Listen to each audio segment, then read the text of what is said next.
नमस्कार। अद्वैत योग and healing centre के तमाम दर्शकों को मैं नमस्कार कहती हूँ। आप सभी का हार्दिक स्वागत करती हूँ आज की शो में, जिसका टॉपिक है प्रकृति क्या कहती है।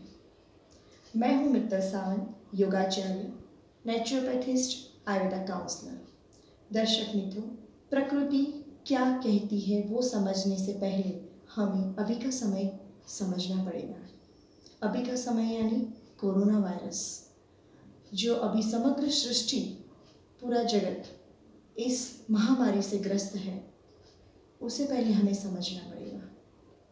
हमारे माननीय प्रधानमंत्री श्री नरेंद्र मोदी जी जो हमें आदेश दे रहे हैं कि कृपया करके आप सभी अपने घर में रहें, दूरियां बना के रहें, स्वच्छता बनाते रहें, हाथ सैनिटाइजर से धोए, मुंह पे मास्क पहने रखिए, जितना से जितना हो पाए उतना दूरियां बढ़ाएं और कम से कम बाहर निकलें। जीवन जरूरियात की जो भी चीज़ लानी है बाहर से, उसमें फैमिली का सिर्फ एक ही व्यक्ति निकले। ये सारी जो रिक्वेस्ट वो भेज रहे हैं, वो नम्र विनंती कर रहे हैं। दर्शक मित्रों, सही में इसका पालन करें। मैं भी आपसे नम्र विनंती करती हूँ कि कृपया करके ये कोरोना वायरस को हमें इस प्रकृति से दूर हटाना है, इसको इस प्रकृति से निकाल देना है। तो आप सभी की सहायता की आवश्यकता है। दर्शक मित्रों, मैं वही बताने जा रही हूँ कि प्रकृति हमें क्या कह रही है। प्रकृति को समझना पड़ेगा कि प्रकृति क्या है। प्रकृति अभी से नहीं है, हमारी मानव सृष्टि यानी मानव जीवन की उत्पत्ति होने से पहले से ये प्रकृति निर्माण की हुई है। निर्माणकर्ता जो हमारे चैतन्य शक्ति, परमपिता परमेश्वर, परमात्मा, उन्होंने ये निर्माण किया है हमारे लिए। प्रकृति को आपको किस तरह से समझना चाहेंगे? दो तरीकों से। कहते हैं पिंडे सो ब्रह्मांडे। पिंड यानी क्या? पिंड यानी हमारा शरीर। पंच तत्व से हमारा शरीर बना है। आकाश, पृथ्वी, वायु, जल और पृथ्वी, अग्नि, ये 5 तत्वों से हमारे शरीर का निर्माण हुआ है। त्रिदोष से हमारी प्रकृति भी बनी है, वात, पित्त और कफ। ये 3 दोष और ये पंच तत्व से हमारा पूरा शरीर बना है। वही हुआ हमारा पिंड। और कहते हैं पिंडेषु ब्रह्मांडे, यानी पूर्ण समग्र ब्रह्मांड में यही पंच तत्व कार्य कर रहे हैं। कैसे? आकाश, पृथ्वी, जल, वायु और अग्नि, ये पंच तत्व हम में भी समाये हैं और ये पंच तत्व बाहर की दुनिया में भी है।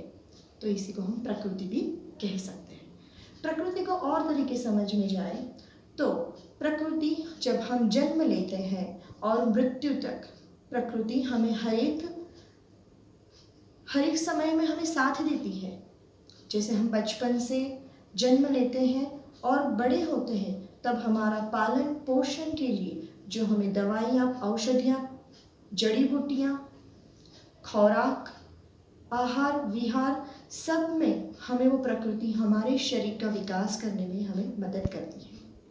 यही प्रकृति हमें ऊंचाइयों तक लेके जाती है और यही प्रकृति हमारा आंतरिक और बाह्य विकास करती है।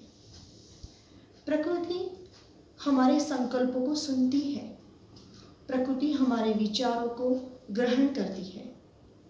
प्रकृति वही संकल्प और वही विचारों को पूरे ब्रह्मांड में घुमाती है और पूरे ब्रह्मांड में उसकी जो वाइब्रेशंस क्रिएट होते हैं, वही वाइब्रेशंस हमारे पास वापस आते हैं और जो हमने सोचा है वो ही हम पाते हैं।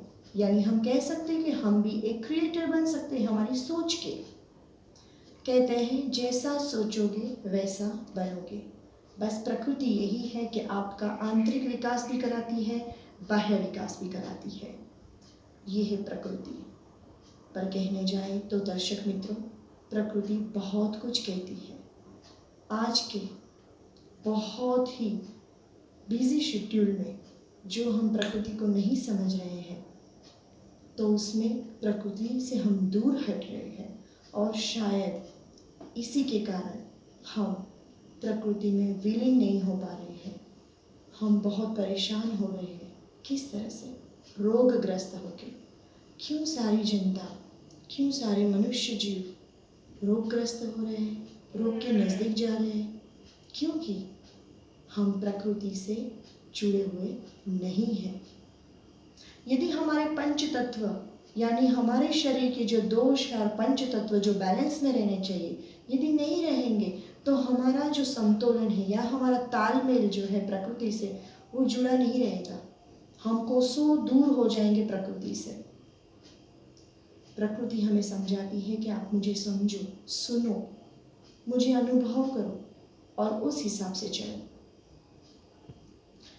दर्शक मित्रों, यदि आप प्रकृति को समझना चाहते हैं तो आपको बहुत ही गहन रीत से समझना पड़ेगा और उसके लिए आपको आपके मन के विचार को अति सूक्ष्म करना पड़ेगा। सूक्ष्म से अति सूक्ष्म वो कैसे कर पाएंगे? जैसे कि मन है, मन बहुत जगह पे प्रसारित हुआ है, फैला हुआ है। जैसे अभी मैं आपसे बात कर रही हूँ तो आपसे रिलेटेड कोई बात होगी तो आप तुरंत वो सोच में चले जाएंगे। यानी मन एक स्थान पे नहीं टिकता। प्रकृति को बांधने के लिए हमने बहुत सारे प्रयास किए पर हम उसको बांधने में असफल रहे। कई जगह पे कई लोगों को लग रहा है कि हमने प्रकृति को बांध लिया, हम अपने हिसाब से प्रकृति को चला सकते हैं। नहीं, प्रकृति को हम अपने हिसाब से नहीं चला सकते क्योंकि हम निर्माणकर्ता नहीं हैं। जिन्होंने हमें निर्माण किया है, जिन्होंने प्रकृति को निर्माण किया है, उनको हम बांध नहीं सकते। जिस चैतन्य शक्ति की असीम कृपा से हमें ये प्रकृति मिली है, उसे सिर्फ हमें संभालना ही है। वो ही हमारा कर्तव्य है और वो कर्तव्य को हमें निभाना है। दर्शक मित्रों, आज की जो महामारी चल रही है उसमें प्रकृति हमें बहुत सब कुछ कह रही है। आज जाके हम कह सकते हैं कि प्रकृति में रहते हुए जितने भी मनुष्य जीव घर में बैठे हैं तो प्राणी जीव बाहर आराम से घूम रहे हैं। प्रकृति को भी स्वस्थ होना है, प्रकृति शांति चाहती है, पर हम हमारे व्यस्त जीवन में प्रकृति को नहीं समझकर हम खुद उलझ गए हैं कि हमें क्या करना है। सही मायने में कई जगह पे देखा गया है, आज के जैसे व्हाट्सएप है, फेसबुक है, ट्विटर है, उस पर वीडियो वायरल हो रहे हैं कि आज हम घर पे बैठे हैं तो राई के दाने, 100 ग्राम राई के दाने में कितने दाने हैं वो हम गिन रहे हैं, छन्नी में कितने हॉल हैं वो हम गिन रहे हैं। ये ज़रूरी नहीं है। हम प्रकृति को समझने लगे तो हम बहुत कुछ समझ सकते हैं क्योंकि हमारे में इतनी अद्भुत और अद्वितीय हमारे अंदर शक्ति है। वो शक्ति का हमें उपयोग करना है। प्रकृति हमें वो समझा रही है कि जो शक्ति मैं बाहर लेके घूम रही हूँ वही आपके अंदर भी वही शक्ति काम कर रही है। प्रकृति में विनती कर रही है कि मैं विनाश हो रहा है, मेरा विनाश हो रहा है, आप कृपया करके मेरा नाश मत करें। मैं प्रदूषण से ग्रस्त हो रही हूँ, कृपया करके मुझे बचाएं। इसीलिए तो सब जगह पे लोगो लगा रहे हैं ना, सब सेव ट्री, सेव वाटर। क्यों बता रहे हैं, बार बार क्यों बता रहे हैं? बताना पड़ता है क्योंकि प्रकृति हमारे कल्याण के लिए उत्पन्न हुई है और वो ही हमारा कल्याण करेगी। जन्म से लेकर मृत्यु तक हमें जितनी भी सहायता या सक्सेस हमें मिली है वो प्रकृति से ही मिली है और उत्पत्ति भी वहाँ से होती है और विलीन भी हमें उसमें ही होना है।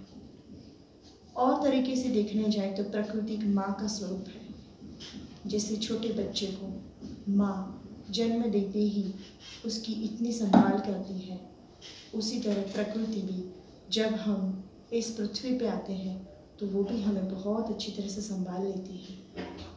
मृत्यु के बाद भी ये प्रकृति रही है और जन्म से पहले भी ये प्रकृति रही है। प्रकृति हमारे कर्मों की साक्षी है। हम तो जन्म लेते हैं और मृत्यु पाते हैं, यानी ये शरीर का चोला धारण भी करते हैं और विनाश भी होता है। तो प्रकृति हमारे कर्म की साक्षी है। प्रकृति हमें कहती है कि आप सभी मेरी संतान हो, आप सभी परमपिता परमात्मा चैतन्य शक्ति के अंश हो। कृपया करके आप मुझे बचाएं, तो मैं भी आपको बचा सकती हूँ। दर्शक मित्रों, मैं बस आपको इतना ही बताना चाहती हूँ कि प्रकृति हमें बहुत कुछ संभाल के देती है और प्रकृति को संभालना हमारा कर्तव्य है। दर्शक मित्रों, प्रकृति के गुण क्या हैं? प्रकृति दया, क्षमा, करुणा, शांति, आनंद, प्रेम, विश्वास, ये सभी गुणों से भरी हुई है। जैसे समझो कि आप वो परम पिता परमात्मा ही हैं और आज प्रकृति हमसे रुष्ट है क्योंकि हम में वो गुण नहीं रहे हैं। मनुष्य जीवन में राग, द्वेष, ईर्ष्या, निंदा, क्रोध, कंकास, ये सारे गुण की उत्पत्ति हो रही है।